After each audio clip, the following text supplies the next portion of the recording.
start the party without us. Over. Copy that. Modern Warfare 3 made a huge splash at this year's E3, showcasing an amazing underwater SEAL mission that ended in a daring, high-stakes bit of submarine sabotage and a full-throttle getaway. We spoke with Robert Bowling from Infinity Ward and Glenn Schofield from Sledgehammer Games to find out what fans can expect from Modern Warfare 3. Now we asked what it was like to bring the talents of Infinity Ward and Sledgehammer Games together to create the game. In the beginning, there was a little bit of a competition, and that competition was healthy. But we worked together on story. We came together on what tools to make, and now you're talking about two really strong engineering teams, two strong art teams, and storytelling teams. And when you put the two of them together, and they get along, I mean, you're only going to get something that bubbles up that's even better. Teaming up with Sledgehammer, they had their personality coming in that really complemented what we were doing already in the Modern Warfare franchise, you know. And then it's great to see eye to eye on certain things that are just core design philosophies, like maintaining that 60 frames per second, because that is what builds Call of Duty cinematic moments.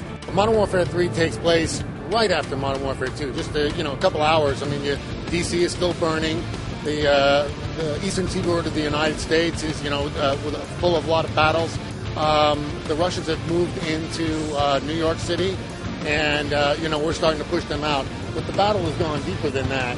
Yeah, I mean, it's going all over the world. I mean, Task Force 141 is either dead or on the run. The mission we showed at the Microsoft press conference actually takes place after the Manhattan mission, Black Tuesday, where you're fighting through the streets of Manhattan trying to get to the harbor. And there, that people have seen that online. We're bringing in dual scope system. With dual scope allows you to, engage guys on a close to medium range with that close optic, the EOTech, the red dot, whatever you're going to do, and then flip of the left D-pad, throw up your ACOG or your magnifying scope, and start engaging those guys further away. The other things that we showed in the New York level was the XM25, which is a grenade launcher, which is just being used right now out in the field. And what it does is it's a grenade launcher, but it lasers a target. Say a guy's behind sandbags or something like that, or a car. And it lasers at that target, you aim above it, it calculates how far and then shoots a meter above it and then down. So the grenade just devastates anything that's below it. We also showed a 9-banger, which is what Delta is using right now instead of the flashbang. Delta is using that because that's what Delta actually uses, where the SAS missions that you might also fight are a little bit different. They're using a little bit traditional weapon. I mean, we're always talking about the new, but what I love to point out is like the stuff that we're bringing back that we know fans love, and not just from Modern Warfare 2, from Call of Duty 4. Like, you'll notice the SAS guys are running with the traditional model of the MP5, which people loved in Call of Duty 4. And I mean, that's the stuff that gets me excited. It's not only focusing on new stuff and that mixes up the gameplay, but really polishing and bringing back the stuff we all love. And that, you get attached to your gun in Call of Duty. You love very specific models.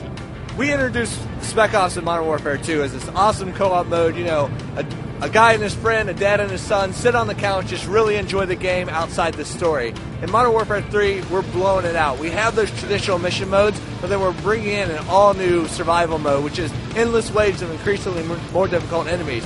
But what's awesome is that we're bringing in all your favorite features from multiplayer: matchmaking, progressive ranking, unlock. So now Hour 1 of Spec Ops, completely different from Hour 10 because you have new kill streaks to your ability, gear you can do, weapons you can grab, ammo, all this stuff. So it's changing out your style on the fly based on the enemies that are coming at you. Because we'll have, juggernauts that have different weaknesses that force you to change up your style. Helicopters coming in. It's an onslaught of enemies that is constantly keeping you on the run. I mean, this is an adrenaline mode. We'd like to thank Robert and Glenn for taking the time to talk to us, and thank you for watching Inside Xbox.